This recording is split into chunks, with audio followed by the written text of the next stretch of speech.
دوسرے پارٹ میں پہلے امامت کی 2 آیتیں ہیں اور اس کے بعد کچھ دعائیں ہیں۔ بسم اللہ الرحمن الرحیم۔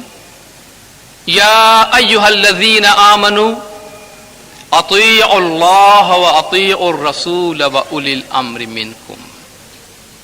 اے ایمان والو، تابعداری کرو اللہ کی، تابعداری کرو رسول کی، اور تابعداری کرو اولو الامر کی جو تم میں سے ہیں۔ یہ ایک علیحدہ آیت ہے، قرآن کی ایک آیت کی یہ پوری آیت بھی نہیں ہے، اس کے آگے یہ آیت چلتی ہے فَإِن تَنَازَعْتُمْ فِي شَيْءٍ فَرُدُّوهُ إِلَى اللَّهِ وَرَسُولِهِ وغیرہ وغیرہ۔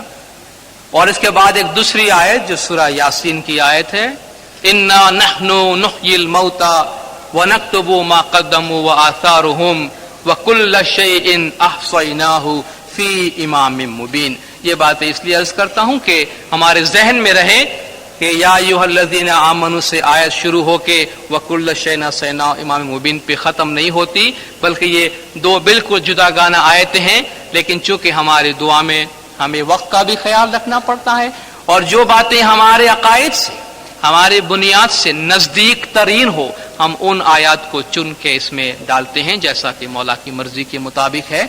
تو آیات کا جو حصہ ہمارے لیے لازمی تھا اور ضروری تھا ان کو رکھا گیا۔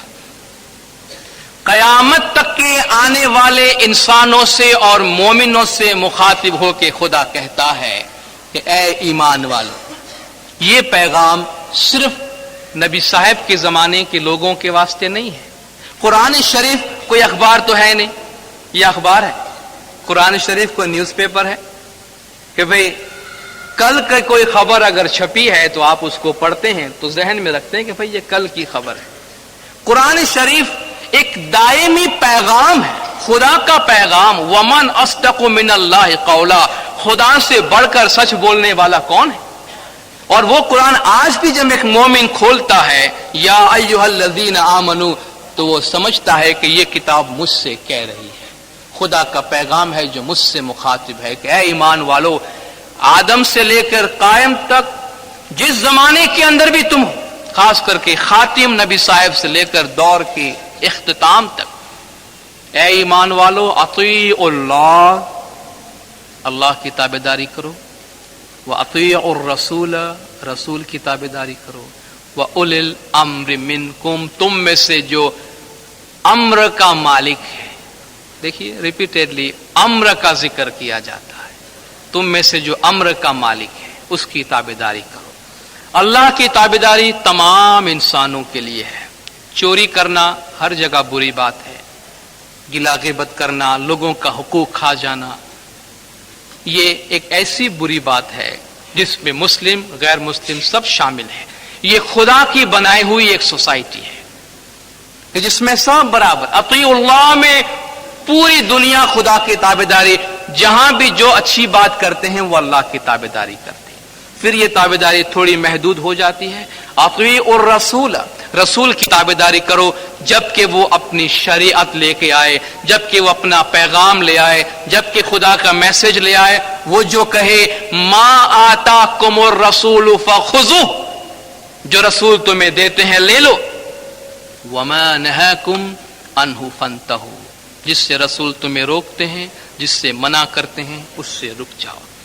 اطیع الرسول، جو رسول تمہیں فرمان کرے اس کی تابعداری کرو، اور یہ دائرہ اور محدود ہو جاتا ہے وَأُولُو الْأَمْرِ مِنْكُمْ، اُولِي الْأَمْرِ مِنْكُمْ، تم میں سے خدا کے امر کا جو مالک ہے، یعنی رسول کے بعد زمانے کا امام رسول کی دی ہوئی شریعت اور خدا کی دی ہوئی کتاب کی جس طرح تشریح کرے، جس طرح تعویل کرے، اس پہ عمل کرو۔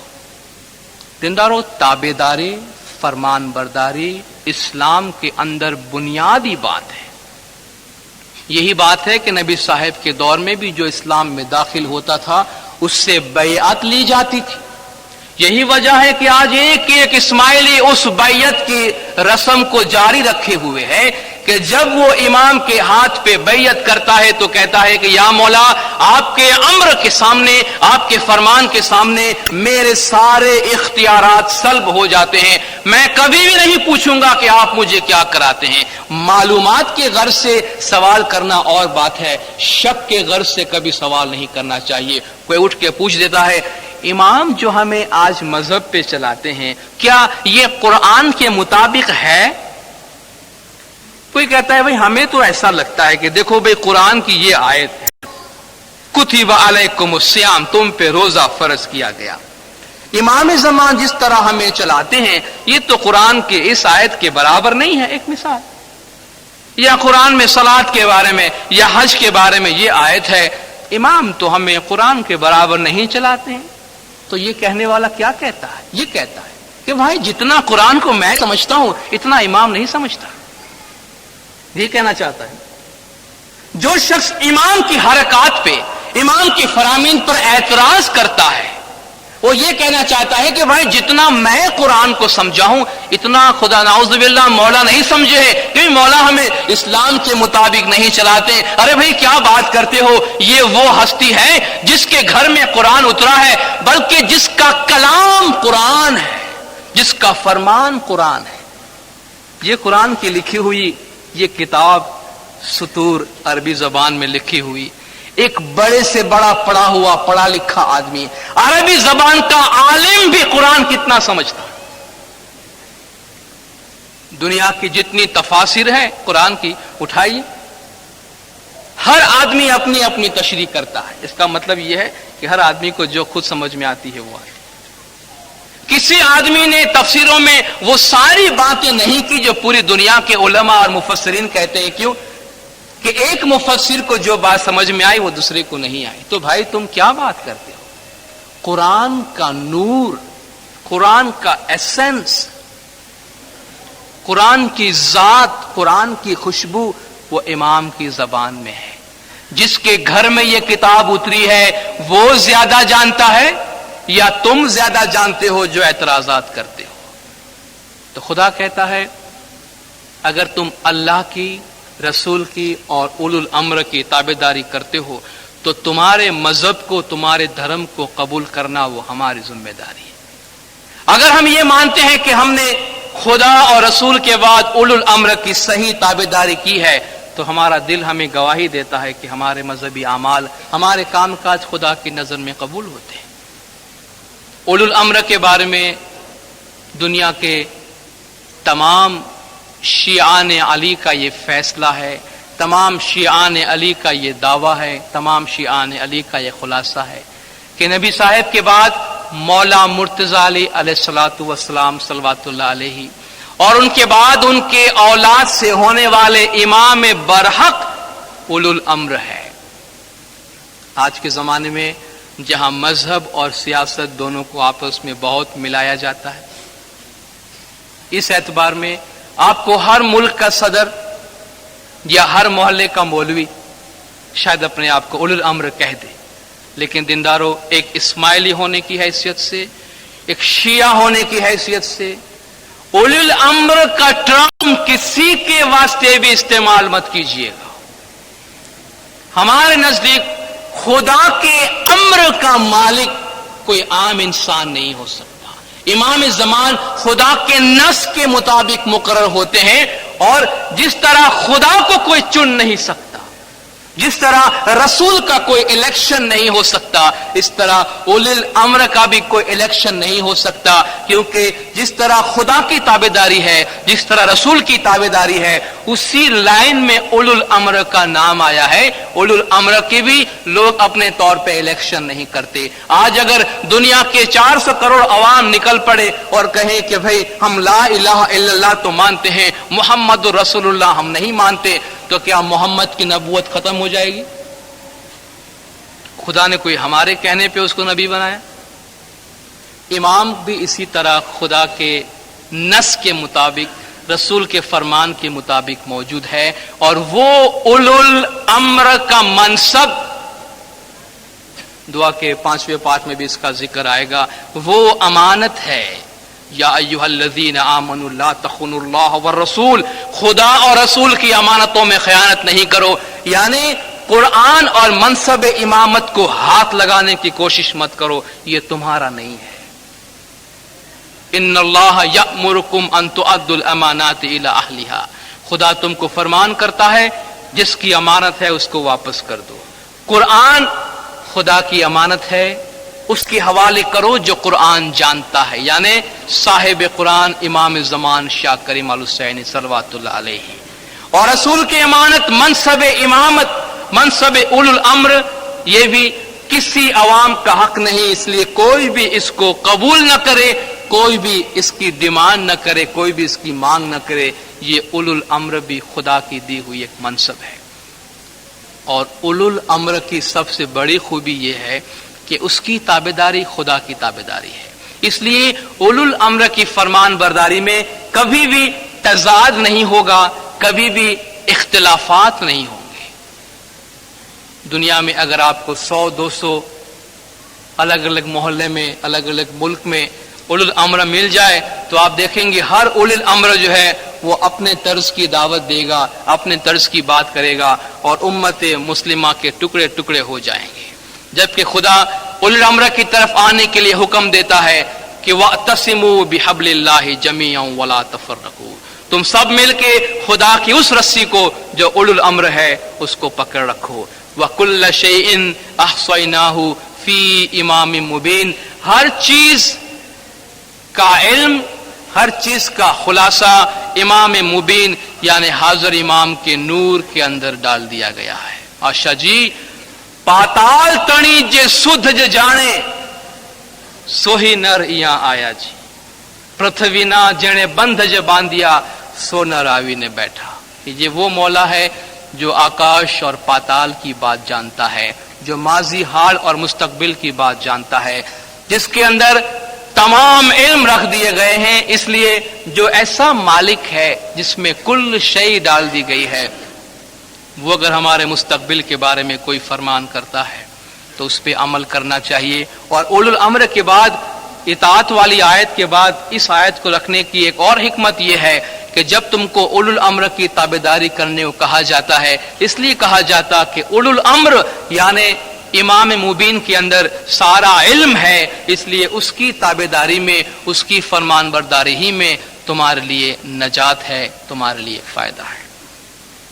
پھر آدھا حصہ قرآن کا ختم ہوا اور اس کے بعد ہم دعائیں مانگتے ہیں کہ اللہم، اے ہمارے اللہ، یا مولانا، اے ہمارے مولا، انت السلام، تو پیس ہے، تو سلامتی ہے، وَمِنْكَ السلام، اور تیری طرف سے سلامتی ہے، وَإِلَيْكَ يَرْجِعُ السلام، اور سلامتی تیری طرف لوٹتی ہے، حینا ربنا بالسلام، اے ہمارے پروردگار تو ہمیں سلامتی کی حیات، سلامتی کی زندگی عطا فرما، وَأَدْخِلْنَا دَارَ السلام، اور ہمیں سلامتی کے گھر میں داخل کر، تبارکت ربنا وتعالیت یا ذا الجلال والاکرام، اے صاحب جلالت اور بزرگی، تیری شان بہت عالی اور بہت بابرکت ہے۔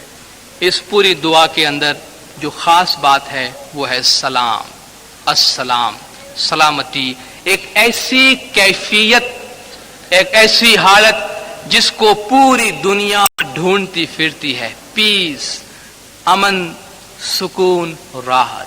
سلام ایک ایسی کیفیت کو کہتے ہیں کہ جہاں انسان جسمانی، روحانی اور عقلانی طور پہ امن و امان کے اندر رہے۔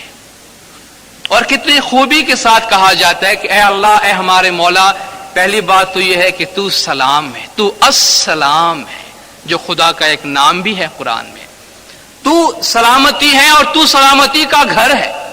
وَمِنْكَ السلام، ہم اگر امن میں ہے، سکون میں ہے تو تیری طرف سے وہ امن و سکون ہے۔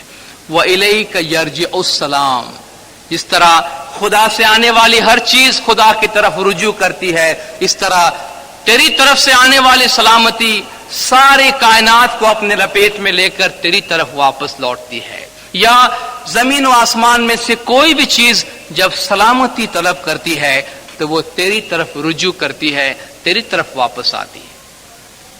حینا ربنا بالسلام، یہ ایک دعا ہے۔ جماعت میں ہم اپنی زبان میں ایک دعا مانگتے ہیں، یا مولا تو دنیا بھر میں شانتی یا امن و امان قائم کر۔ یہ بالکل اسی کا عربی ترجمہ ہے۔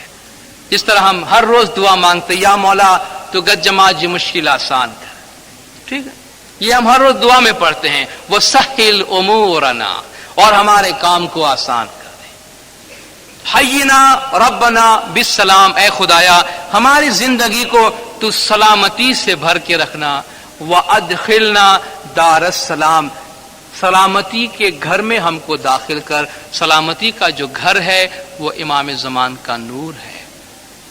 خدا خود قرآن میں کہتا ہے کہ قیامت کے دن مومنوں سے کہا جائے گا آؤ دار السلام میں داخل ہو جاؤ، سلامتی کے گھر میں داخل ہو جاؤ، جو جنت کا بھی ایک نام ہے، اور جنت بھی دراصل امام زمان کے نور ہی کا ایک نام ہے۔ جب ہم کہتے ہیں یا مولا ہمیں سلامتی کے گھر میں داخل کر، اس کا مطلب ہم امام زمان کے نور سے قریب ہونے کی دعا مانگیں۔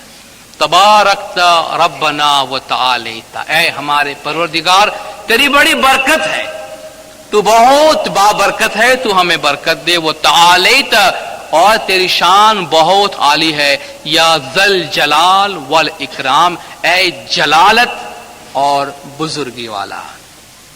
اس کے بعد ہماری دعا جاری رہتی ہے، اللہم یا مولانا من کا مددی۔ ہم جو بھی کام کرتے ہیں، ہماری جو امداد ہوتی ہے، ہمیں جو سپورٹ ملتا ہے، جو غیبی مدد ملتی ہے، وہ تجھ سے ملتی ہے۔ اس لیے الحمدللہ پھر یہاں ثابت ہوتا ہے کہ ہمارے کام میں ساری مدد خدا کی طرف سے ہے۔ وعلیک معتمدی، اور ہمارا اعتماد، ہمارا توکل تجھ پر ہے، جو ہم نے توکلت علیک میں بات کی۔ ایاک نعبد و ایاک نستعین، ہم صرف تیری ہی عبادت کرتے ہیں، صرف تجھ ہی سے مدد مانگتے ہیں۔ ذرا اس کے سیکوینس میں دیکھیے، پہلے عبادت کا ذکر ہے، پھر استعانت کا ذکر ہے۔ ہم صرف تیری ہی عبادت کرتے ہیں، صرف تجھ ہی سے مدد مانگتے ہیں۔ پہلے عبادت ہے، پھر مدد ہے۔ عبادت پہلے کرنی چاہیے، مانگنا بعد میں چاہیے۔ ذکر پہلے کرنی چاہیے، تسبیح بعد میں پڑھنی چاہیے۔ آپ دیکھیے دعا میں ہم پہلے خدا کی عبادت کرتے ہیں، پہلے دعا پڑھتے ہیں، اس کے بعد جو کچھ مانگنا ہوتا ہے آخر میں مانگتے ہیں۔ ایسا نہیں کہ آدمی نماز سے پہلے، دعا سے پہلے خدا سے مانگے اور پھر نماز پڑھنے بیٹھے، برا لگتا ہے۔ پہلے اظہار عبودیت کرو، پہلے کچھ پیش کرو، اس کے سامنے رجوع ہو جاؤ، اپنی بندگی کا اظہار کرو، پھر کہو کہ خدایا ہم پہ اتنی مہربانی کر جس میں شائستگی ہے۔ ایاک، اخلاص کی بات کل بھی ہم نے کی۔ خدا نے قرآن شریف میں اخلاص کی ایک بڑی خوبصورت مثال دی ہے کہ صرف خدا کے لیے، جس طرح گنان میں ہے کہ آس تو ایک الگ نہیں کیجیے، وہ اخلاص کس طرح ہے۔ خدا کہتا ہے کہ فَإِذَا رَكِبُوا فِي الْفُلْكِ دَعَوُا اللَّهَ مُخْلِصِينَ لَهُ الدِّينَ، جب ہم ان کو کشتی میں بٹھاتے ہیں تو خدا کے لیے خالص بالکل مخلصانہ دعا مانگتے ہیں۔ جب کشتی سے اتر جاتے ہیں تو خدا کے ساتھ شرک کرنے لگتے ہیں۔ یہ تو کوئی بات نہیں ہوئی کہ اگر آپ کسی آدمی کو کشتی میں بٹھاتے ہیں تو کشتی میں بیٹھتے ہی وہ بڑا مخلص ہو جاتا ہے، اور کشتی سے آپ نے اتار دیا تو وہ مشرک ہو جاتا ہے۔